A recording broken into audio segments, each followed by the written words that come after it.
우리 성경 말씀을 봉독하겠습니다. 성경 말씀은 출애굽기 10장 1절부터 11절까지입니다. 여호와께서 모세에게 이르시되 바로에게로 들어가라.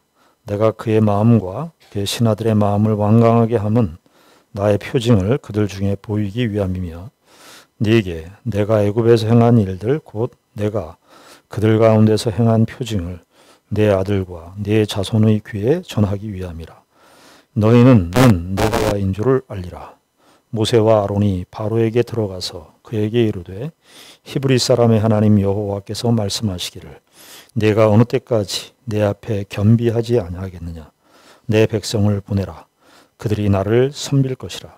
네가 만일 내 백성 보내기를 거절하면 내일 내가 메뚜기를 내 경내에 들어가게 하리니 메뚜기가 지면을 덮어서 사람이 땅을 볼 수 없을 것이라. 메뚜기가 내게 남은 그것 곧 우박을 면하고 남은 것을 먹으며 너희를 위하여 들에서 자라나는 모든 나무를 먹을 것이며 또 내 집들과 내 모든 신하의 집들과 모든 애굽 사람의 집들에 가득하리니 이는 내 아버지와 내 조상이 이 땅에 있었던 그날로부터 오늘까지 보지 못하였던 것이리라 하셨다 하고 돌이켜 바로에게서 나오니 바로의 신하들이 그에게 말하되 어느 때까지 이 사람이 우리의 함정이 되리이까. 그 사람들을 보내어 그들의 하나님 여호와를 섬기게 하소서. 왕은 아직도 애굽이 망한 줄을 알지 못하시나이까 하고 모세와 아론을 바로에게로 다시 데려오니 바로가 그들에게 이르되 가서 너희의 하나님 여호와를 섬기러 갈 자는 누구냐. 모세가 이르되 우리가 여호와 앞에 절기를 지킬 것인즉 우리가 남녀노소와 양과 소를 데리고 가겠나이다. 바로가 그들에게 이르되 내가 너희와 너희의 어린아이들을 보내면 여호와가 너희와 함께 함과 같으니라. 보라, 그것이 너희에게는 나쁜 것이니라. 그렇게 하지 말고 너희 장정만 가서 여호와를 섬기라. 이것이 너희가 구하는 바니라. 이에 그들이 바로 앞에서 쫓겨나니라. 아멘. 우리는 이 주일날 계속해서 출애굽의 내용들을 함께 생각을 하고 있습니다. 출애굽기의 전반부의 내용이 우리가 계속 확인했듯이 애굽에 하나님께서 내린 그 재앙에 관한 스토리, 하나님께서 그 당시 때 최고 강대국인 애굽 땅에 참 무시무시한 엄청난 징계와 심판의 손길을 베푸시는 그 내용을 함께 생각을 하고 있습니다. 오늘 우리가 읽은 이 본문은 8번째 재앙입니다. 8번째 재앙 예고하는 그 사건을 기록하고 있는데 이게 메뚜기 재앙입니다. 그런데 여러분 우리가 이 재앙, 첫 번째 재앙, 두 번째 재앙, 이제까지 이런 재앙이 하나하나마다 다 갖고 있는 의미가 있어요.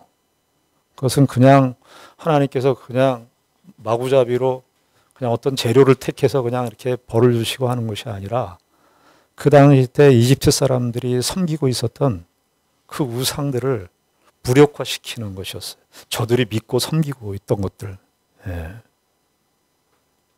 사람들이 이 세상에서 정말 이 세상에 살면서 우리 이 세상의 역사만큼이나 우상의 역사가 지금까지도 그림자처럼 끈질기게 인간의 삶 속에 들어와 있는 것을 보게 됩니다. 하나님께서 그 애굽 백성들이 그 당시 때 섬기고 있었던 그 신들이 얼마나 헛된 것인가 하는 것을 그 당시에 이 10가지 재앙을 통해서 보여주신 거예요. 저는 이 10가지 재앙 사건의 이 모습을 보면서 오늘날 우리 시대도 예외가 아니다 이런 생각이 들어요. 제가 한 몇 달 전에 건대 앞을 갔는데요. 대학교 아닙니까? 건대 앞에 갔는데 전 깜짝 놀랐습니다. 타로 점을 보는 그 점집이 포장마차처럼 이렇게 임시 텐트로 이렇게 조그맣게 이렇게 공간을 차지해서 쭉 도로에 건대 앞 주 도로에 그냥 어린이 대공원 그 능동 거기 제가 옛날에 살던 지역이었는데요. 쭉 점집들이 쫙 홍대 앞에도 점집들이 쫙. 대학생들이 학문의 전당에서 말입니다. 타로 점을 보는 그 점집이 식당보다도 더 많은 그 현실. 뭐 그냥 우리가 현실적으로 생각해 볼 때 젊은이들이 더 불안한 것이죠. 미래가 불투명하다 이렇게 생각을 하니까 그 불안의 심리를, 인간의 그 불안에, 생존에 대한 불안, 미래에 대한 불안의 심리를 파고들어서 거기에 점집들이 이렇게 쫙 있는 거예요. 연애운, 뭐 사업운, 재물운, 뭐 이런 것들, 여러 가지 운들을 거기에서 이렇게 확인받고 싶고 미래를 도장 찍고 싶은 그런 인간의 불안한 심리의 표출, 이 반영이 지금 이 시대에도 들어와 있는 아주 우상의 현실이 아닐 수가 없습니다. 우상이라고 하는 것은요, 내가 바라고 내가 소원하는 것들을 투사시키는 겁니다. 우상은 인간이 다 만들어낸 것입니다. 칼빈 선생님께서 기독교 강요에서 말씀하셨듯이 인간의 마음에는 우상 공장이 있다는 거예요. 우리 안에. 우상 공장이 민족보다도 더 많아요. 하나님께서 이 출애굽 사건, 이 고대 세계에 지금으로부터 한 3,500년 전 애굽의 이집트 사람들도 애굽 사람들도 그들도 불안한 거예요. 그들도 우상을 섬기고 있었습니다. 나일강을 대표적인 우상의 신전의 장소였어요. 여기 우리가 10가지 재앙 사건을 보면 세 번의 사이클로 반복된다 그랬죠. 그 처음에는 나일강 물가에서 바로에게 만나요. 이거를 한 3번 반복하는데 3번, 그러니까 1, 2, 3, 4, 5, 6, 네 번째, 그리고 7, 8, 9. 첫 번째 재앙, 네 번째 재앙, 7번째 재앙. 요 재앙을 시작할 때는 나일강에서 바로를 만납니다. 그러니까 나일강의 문화가 그 당시 때 애굽의 이집트의 모든 그 생활과 삶의 가장 그 풍요와 번영을 가져다 주는 젖줄과 같은 곳이 나일강이니까 이 나일강을 중심으로 한 신들이 많았던 것이죠. 하나님께서 그걸 제일 먼저 타켓을 삼아서 재앙을 내리시는 겁니다. 나일강을 피로 물들이신 거예요. 그래서 악취가 나는 거예요. 이 악취가 난다는 말이 그 첫 번째 재앙에서 2번 정도 이렇게 언급이 되는데요. 악취가 난다. 이 죽음의 냄새예요. 죽음의 냄새. 우상은 우리들에게 이 악취를 줄 수밖에 없다. 그런데 이렇게 각 재앙들마다 그 당시 때 애굽 사람들이 섬기고 있었던 신들을 무력화시키는 그 의미를 가질 뿐만 아니라 전체 그림을 또 생각해 봐야 됩니다. 첫 번째 재앙 나일강입니다. 나일강은 그 애굽의 터죠, 터.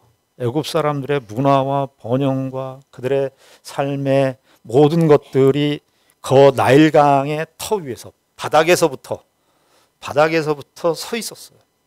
그리고 10번째 재앙 말고 9번째 재앙은 무슨 재앙이냐면 이 메뚜기 8번째 재앙 나오고 난 다음에 9번째 재앙은 흑암 재앙입니다. 흑암.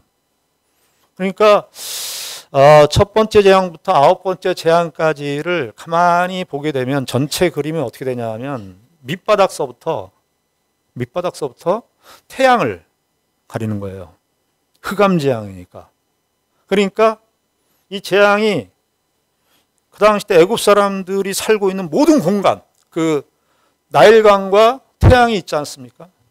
나일강과 태양, 강과 태양의 다 중간에 살고 있잖아요.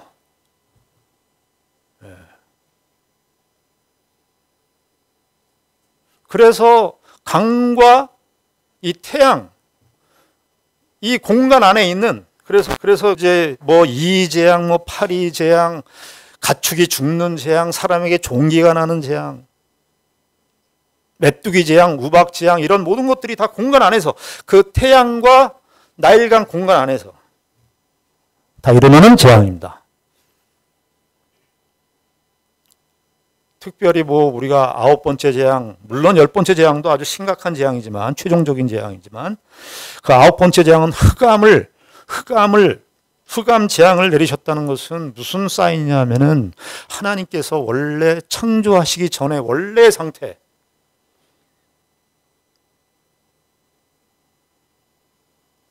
혼돈과 공허 가운데 있었던, 혼돈과 공허 가운데서 빛이 있으라 해서 빛이 생겼는데, 그 혼돈과 공허, 그 흑암의 세계 속으로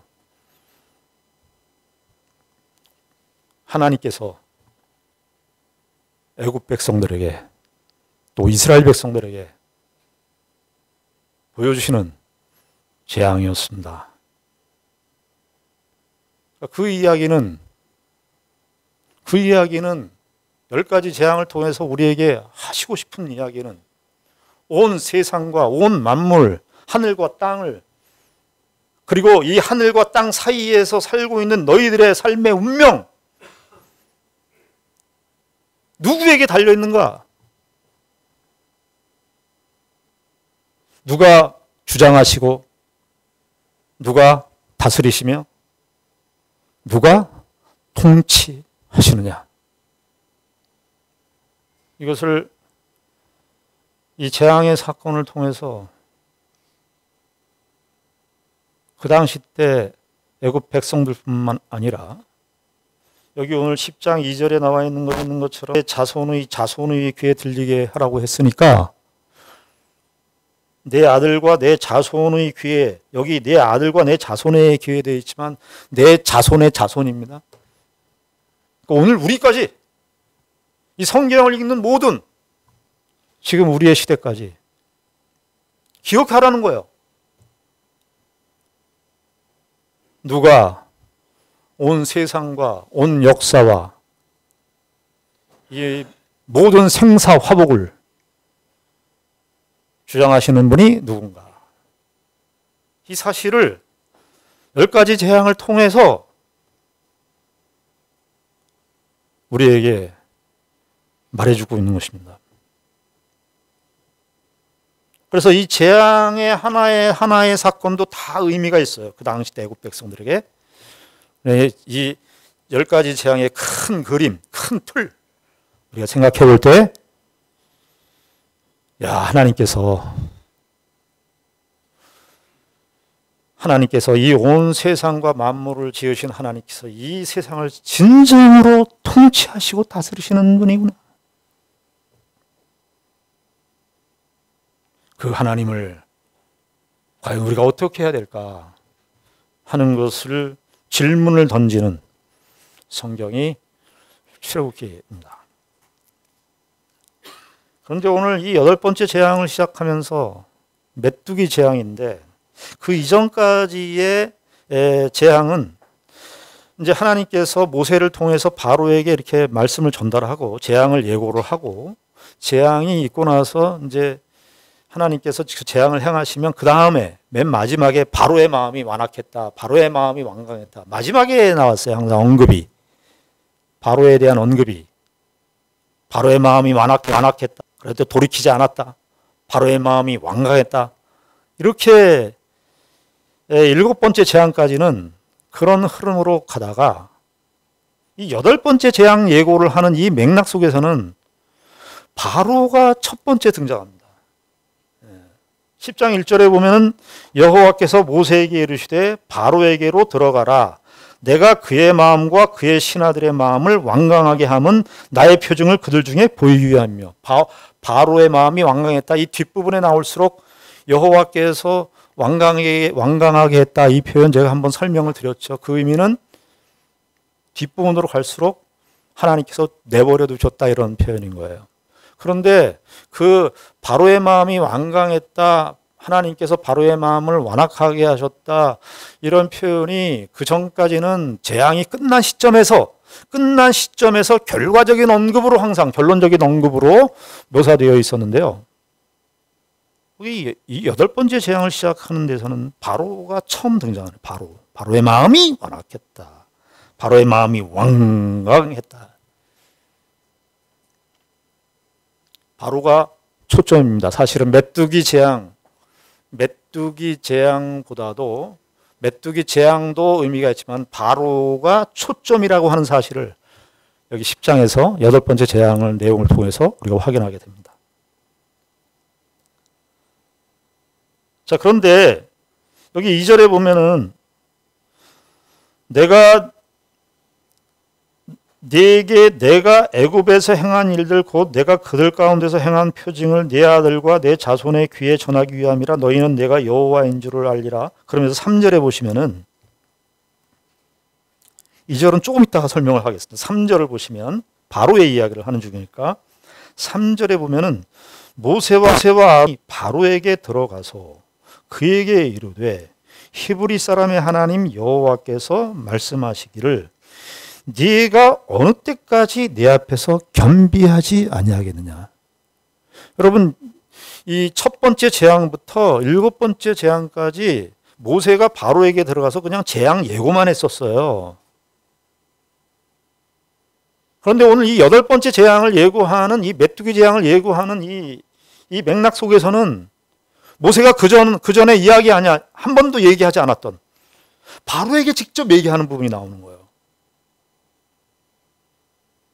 이건 이전까지의 재앙에선 모세와 아론이 얘기한 적이 없었어요. 그냥 하나님께서 나에게 이 말씀을 주셨고 재앙을 내리시라고 이렇게 예언하셨습니다. 바로에게 딱 가서 전달하고 끝 했는데, 모세와 아론이 이제 하나님께로부터 받아서 바로에게 말하는 내용, 바로에게 뭐라고 얘기하냐면은 네가 어느 때까지 내 앞에 겸비하지 아니하겠느냐. 내가 어느 때까지 여기 겸비하지 아니하겠느냐 이렇게 했는데, 겸비하는 것을 거절하겠느냐. 내 앞에 낮추는 것을 왜 하지 않느냐.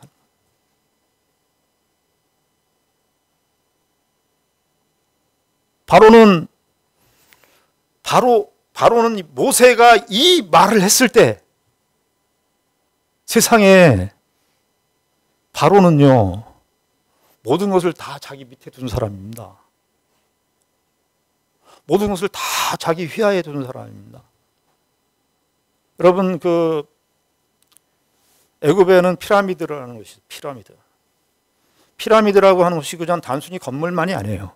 그 피라미드 구조라고 하는 것은 제일 상층부에는 왕이 있는 거예요. 왕.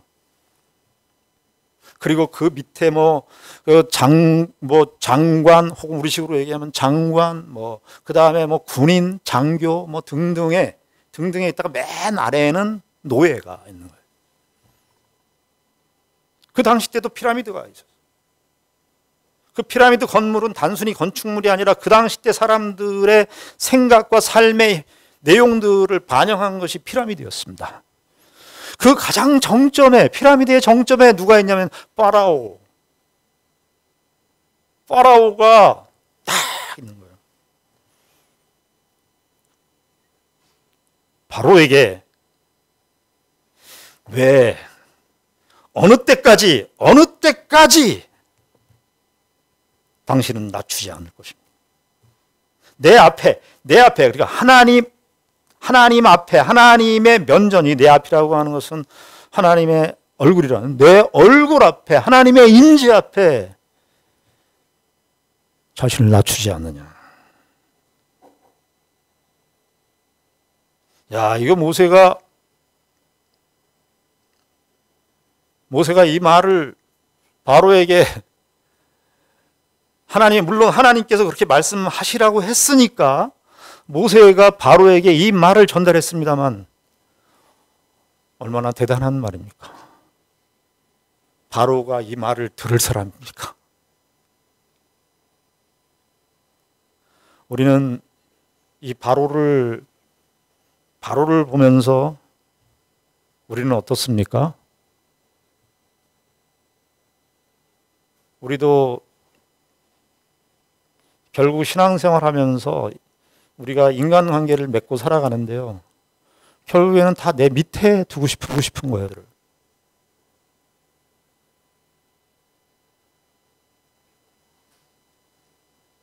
바로의 이런 멘탈리티는, 바로의 이런 정신, 바로의 이런 마음, 모든 것을 다 자기 밑에, 애굽 백성들 다 자기 밑에 있잖아요. 천상천하 유아 독존으로 우리가 이 세상에 살면서 올라가서 피라미드의 정점에 올라가고 싶은 것이 우리의 마음이에요. 우리의 마음. 우리가 그 당시 때 애굽 사람들의 입장에서 봤을 때 바로를 바라볼 때 어떻게 보겠습니까? 우리도 바로 같은 사람이 돼야지. 우리 자녀들도 어떻게 잘 키워서 바로 같은 사람으로 피라미드의 정점으로 올라가서 모든 사람이 추앙할 만한 바로가 우리의 인생의 목표고 가치고,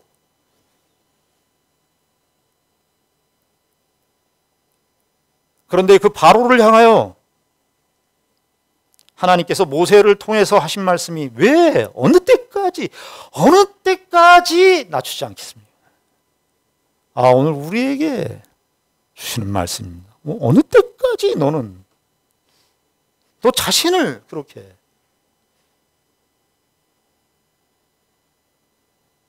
너 자신을 그렇게 소중하게 생각하고. 그 어거스틴 선생님께서 그 말씀을 했어요. 당신이 자신을 막아라 그랬어요. 당신이 자신을 막아라. 그리스도인의 삶, 성화의 삶을 이야기하면서 뭐라고 얘기했냐면, 너 자신을 막아라. 너 자신을 막아라. 당신이 자신을 막아라. 그래서 그 표현을 즉자적자, 대자적자 이렇게 했어요. 즉자적이라는 말은 뭐냐면은 곧이라는 말인데 자기와 내가 아주 주관적이라는 거예요. 아주 주관적. 주관적으로 내가 삶의 중심이니까 내 주관적으로 살아가는 것이 즉자적 자아의 삶이고, 대자적 삶이라고 하는 자아라고 하는 것은 뭐냐면은 상대한다 할 때 대자예요. 그러니까 내가 나를 상대하는 거예요. 내가 나를. 그래야 반성이 있는 거예요. 내가 나를 상대하고 있어요. 내가 나를 그러니까 어거스틴식으로 얘기하면은 당신 자신이 당신을 막아야 해요. 대자적 자. 바로는 즉자적 자에 바로 이꼴 신이고 왕이고 다예요, 자기가.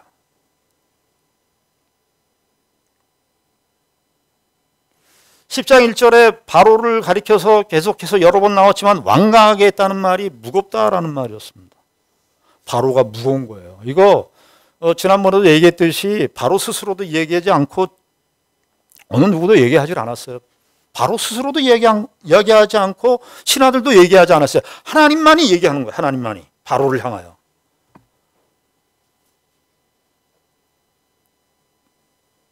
자신이 무거운 거예요. 그런데 여러분, 하나님의 영광이라는 말을 쓸 때 그 영광도 이 어근이 같아요. 무겁다라는 어근이. 하나님의 영광은 무겁다라는 거. 하나님이 무겁다. 그러니까 하나님께 영을 돌린다 그럴 때 문자적으로 하자 그러면은 하나님을 무거운 존재로 인식한다는 거예요.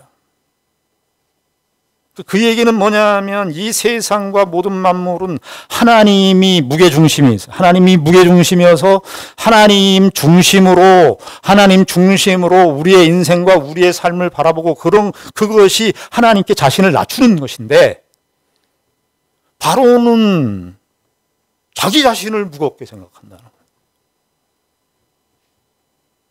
여러분들 우리의 삶 속에서, 우리의 인생 속에서 무엇이 과연 문제인가? 이런 걸 생각해 볼 때 그 근원에 따지고 들어가면 나를 무겁게 생각하는 거예요. 나를. 즉자적 자아에 너무 익숙해 있어요. 즉자적 자아. 나를 좀 상대해서 내가 나에게 나와서 좀 나를 쳐다봐야 되는데 오늘 우리가 시편 42편이 그거 아닙니까? 거기 그 시편 40편 기자가 그 대자적 자아의 모습을 보여주는 거예요. 내 영혼아, 자기 자신이 자기 영혼에 나와가지고 내 영혼아 어찌하여 낙심하여 불안하여 하는고 그래. 자기가 자기 자신의 영혼을 향해서. 네.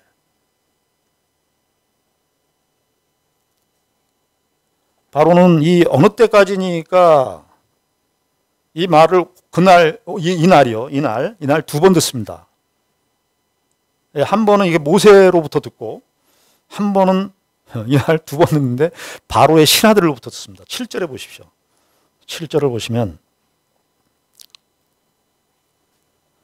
바로의 신하들이 그에게 말하되 어느 때까지 이 사람이 우리의 함정이 되리까? 바로의 신하들이 얘기하는 거예요. 이제 모세 때문에 지금 이게 함정이라는 말은 올무라는 말도 돼요. 이 사람은 우리가 고통스럽습니다. 그러면서 바로의 신하들이 그에게 말하되 어느 때까지, 여기 나와요. 어느 때까지 이 사람이 우리의 함정이 되리까? 그 사람들을 보내어 그들의 하나님 여호와를 섬기게 하소서. 이게 섬기게 하소서 이렇게 번역이 되어 있습니다만은 신하들이 너무 열받은 거예요. 아니 세상 몰라도 이렇게 몰라? 바로가? 이 세상의 통치자라고 하는 것은 모름지기, 백성들의 마음을 읽고 헤아리는 것인데 신하들조차도 아는데 그 사람들을 보내어 그들의 하나님 여호와를 섬기게 하소서. 왕은 아직도 애굽이 망한 줄을 알지 못합니까? 자기만의 세계, 바로만의 세계, 바로만의 세상을 보고 있는 거예요. 즉자적 세계관, 즉자적 인간관, 즉자적 모든 관점을 즉자적 관점으로만 보고 있는 거예요. 적어도 자기를 띄워서 봐야 되는데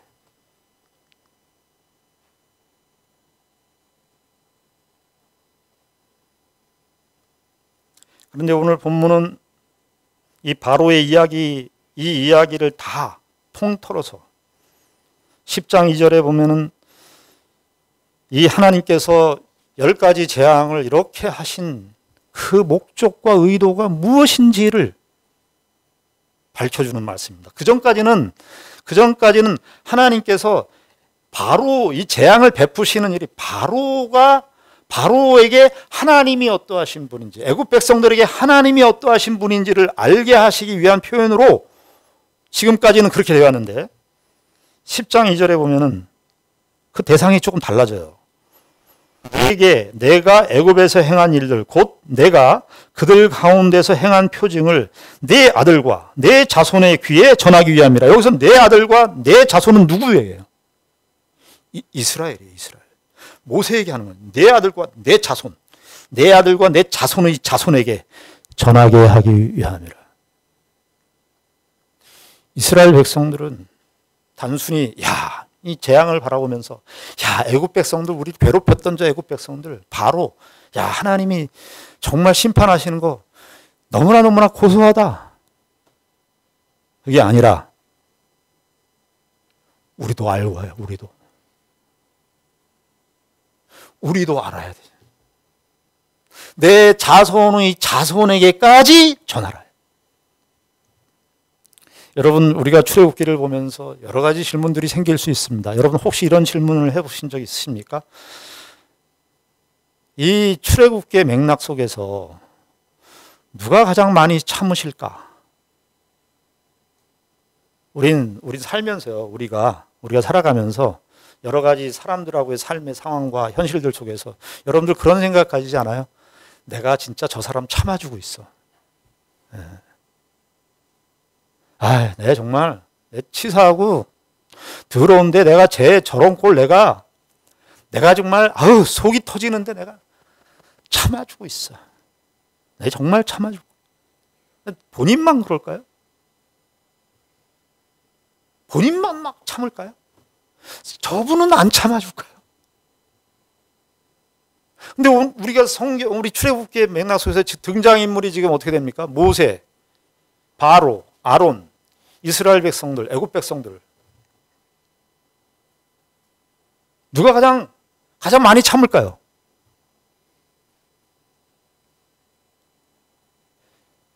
제가 목회하면서 제가 가장 많이 참을까요, 목사님?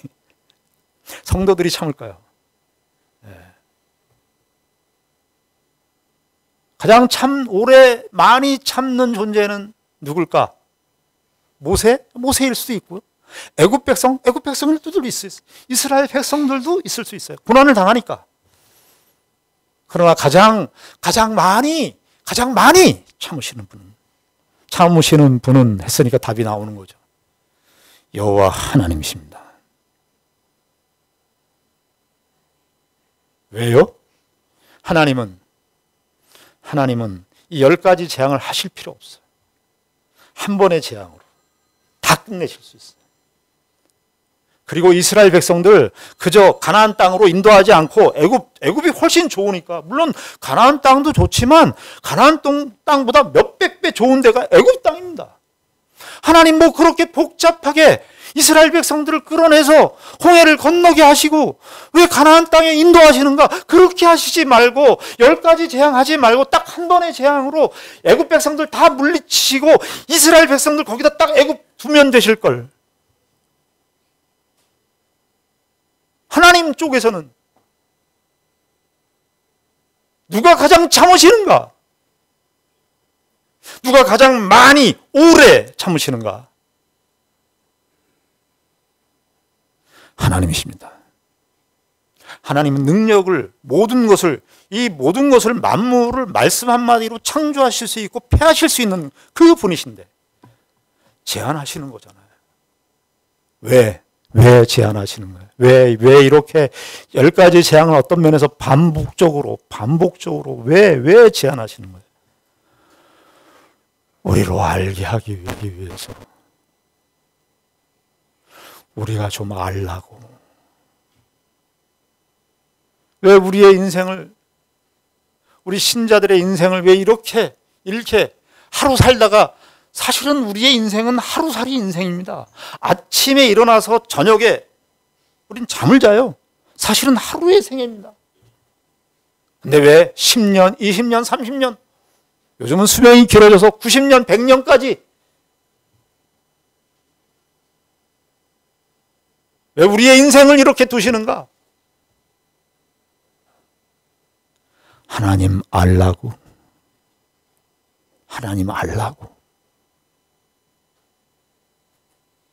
하나님께서 왜 이 10가지 재앙을 이렇게 길게 반복하시면서 이스라엘 백성들도 시내산에서 이제 나중에 보지만 광야에서 또 이스라엘 백성들을 원망하고, 우리는 밝은 미래, 우리에게 좋은 일들, 이런 것들이 펼쳐지면 하나님 더 잘 믿을 거라고 생각하지만 그건 넌센스입니다. 여러분들 자신이 잘 알 거 아니에요. 환경이 좋아지면 하나님 잘 믿을 것 같습니까? 환경이 좋아지면 우리의 속이 나올 것 같습니까? 이스라엘 백성들은 광야에 가야 했습니다. 광야 40년 동안의 시간이 필요했습니다. 왜냐하면 그래야 우리들의 속이 다 나오니까. 그래야 비로소 하나님을 보게 되니까. 인생에 왜 우리의 수많은 날들과 시간들이 내 마음대로 되지 않는 일의 연속일까요? 한편으로는 내 자신의 본성이 드러나는 시간이기도 하지만, 본성이 드러나면서 동시에 하나님을 배우는 시간이니까. 그렇게 하지 않고는 하나님을 도저히 배우지는 못하니까. 우린 금방 바로가 될 거니까요.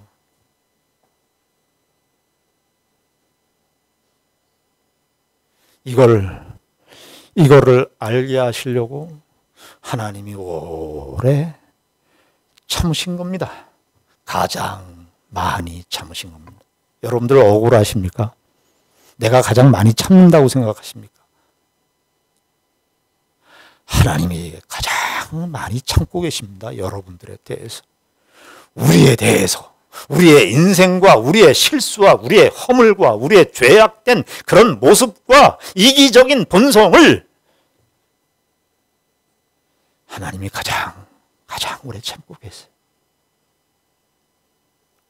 그런데 뭐라 하시지 않고 오늘이라는 이 시간을 우리에게 주신 것입니다.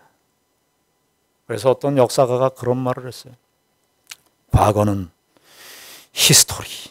히스토리는 대문자로 영어로 히스토리, 그분의 역사고, 미래는 미스테리, 신비. 오늘은 선물, 기프트, 선물. 왜? 하나님께서 은혜로 나에게 찾아오신 시간이니까.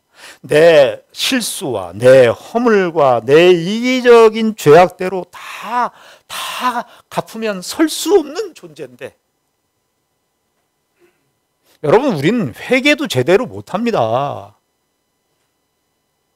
교회 안에서 회개라는 말을 많이 하지만 회개를 우리가 제대로 할 수가 없어요. 왜 그런 줄 아십니까? 회개를 정말로 하려면 내 죄를 다 알아야 되는데 1차적으로 잘 안 되는 이유는 뭐냐면 나 자신을 잘 반성 안 해요. 사람들은. 내 자신의 허물을 잘 보는 데를 익숙하지 않아요. 즉자적이기 때문에. 그런데 그런 것도 안 되는데 하물며 더 들어가서 내 자신의 죄악을 다 발견해내야 돼요. 진정한 회개를 하려면. 어렸을 때부터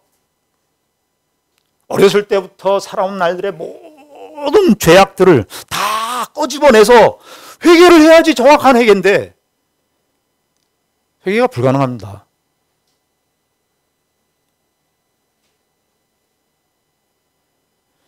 그저 우리가 어제 오늘을 살았던 그 현실, 한 일주일간 살았던 그 현실에 대해서 두드러지게 잘못한 어떤 부분들에 대한 회개를 할 뿐 정확한 회개는 불가능합니다. 왜요?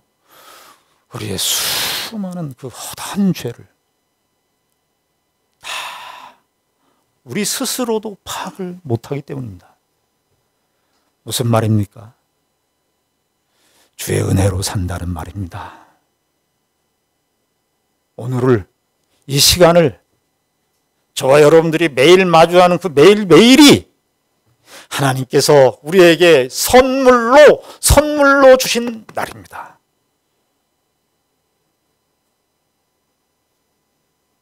이것을 알게 하라고, 이것을 알라고, 그걸 대대에 전하라고, 대대에 이걸 전하라고, 이 하나님을 전하라고, 이 하나님을 증거하라고, 이 하나님의 오래 참으심을, 이 하나님의 은혜를, 이 하나님의 능력을, 이 하나님의 함께하심을 전달하라고. 저와 여러분들의 인생을 지금 인도하고 계시는 것입니다. 저와 여러분들의 인생 속에 이 하나님의 은혜와 축복이 가득하시기를 바랍니다. 기도하겠습니다. 하나님 아버지, 은혜를 감사합니다. 우리 인생의 많은 날들이 사실은 다 하나님의 은혜로, 하나님의 오래 참으심의 연속의 시간들이었습니다. 아버지 하나님, 이 은혜를 의지하고 오늘 하루를 하나님의 선물로 인식하고 살게 하여 주시옵소서. 예수님 이름으로 기도드리옵나이다. 아멘.